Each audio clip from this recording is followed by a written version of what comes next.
All right, let's talk about a huge challenge that so many nonprofits run into. You've got this mountain of data, right? But how do you turn it into action that actually drives your mission forward?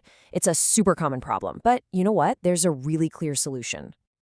Does this feel familiar? You're just surrounded by numbers, spreadsheets, reports. You're basically drowning in data, but you're not actually sure what any of it is telling you. The source material has a great phrase for this. They call it an avalanche of metrics. And if that hits home for you, well, you're in the right place. We're going to fix that. So here's our game plan. We're going to start by talking about a really common problem called the vanity metrics trap. Then we'll get into a much better way of thinking about this stuff, and I'll give you a simple framework to put it all into practice. And of course, we'll wrap up with some really clear takeaways. Okay, let's get into it. First up, let's talk about a trap that I think we've all fallen into at some point. It's that feeling of being incredibly busy, running around, putting out reports, but you're not actually being productive. This is the trap of focusing on numbers that look awesome on paper, but don't really move the needle on what matters most, your mission. So what are vanity metrics? Well, they're those big, flashy numbers that are really easy to measure and look great in a presentation, but they don't actually tell you what to do next. Think about like a huge number of website visitors or a sky-high email open rate. It feels good, right? But does it tell you why they visited or what you should change in your next email? Nah. Usually, the answer is no. And this brings us to the absolute core idea here. We have to shift our focus away from those feel-good numbers and start looking at data that actually guides our decisions. It's all about making a deliberate switch from vanity to actionable metrics. Okay. So here's where it really clicks.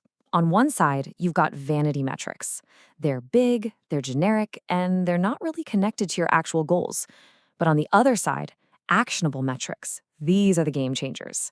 They're tied directly to your strategy, and they help you answer the single most important question. Okay, based on this number, what do we do next to get better results? That's where the magic is.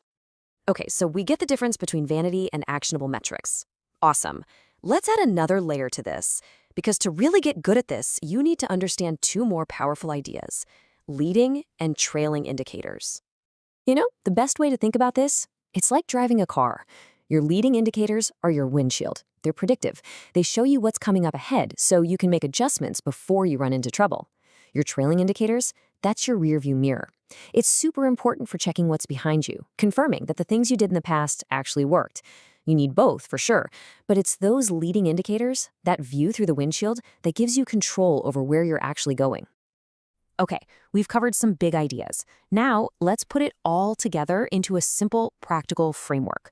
This is a 5-step process your team can literally start using tomorrow to build a system for measuring what truly matters. It's really straightforward. You start with your biggest goal, the one thing you're trying to achieve. Then you work backwards to figure out the predictive, leading actions that'll get you there. Now, step 3 is so important. You simplify. You resist that urge to track every little thing. Then you build an accountability so people actually do it. And finally, you make it a cycle. You're always evaluating and adapting. It's a living, breathing process. I love this quote because it just nails the importance of step 3. It's so tempting to measure everything, isn't it? But really, that's just a recipe for confusing everyone and burning out your team. Simplification isn't about being lazy, it's about being focused and way more effective.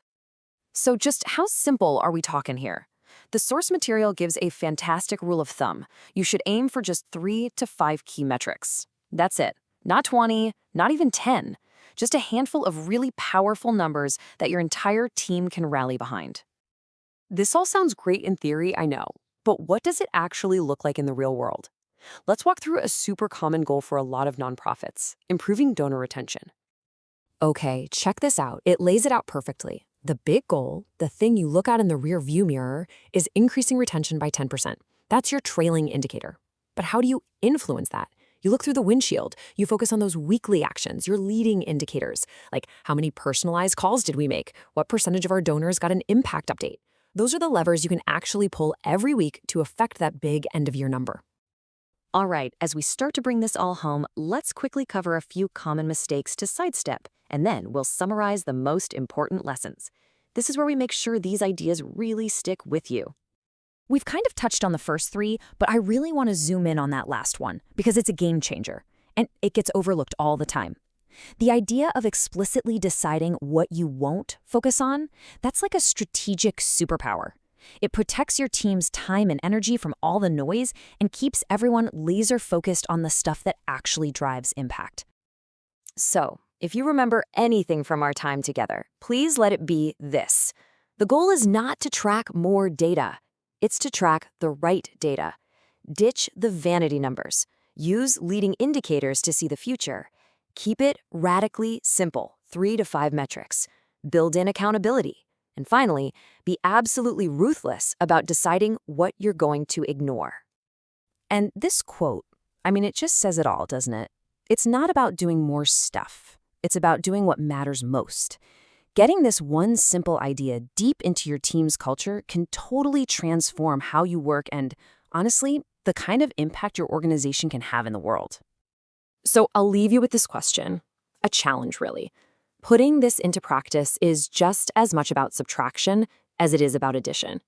So what's the one vanity metric that you and your team are going to agree to stop tracking, starting tomorrow, to make room for what really matters?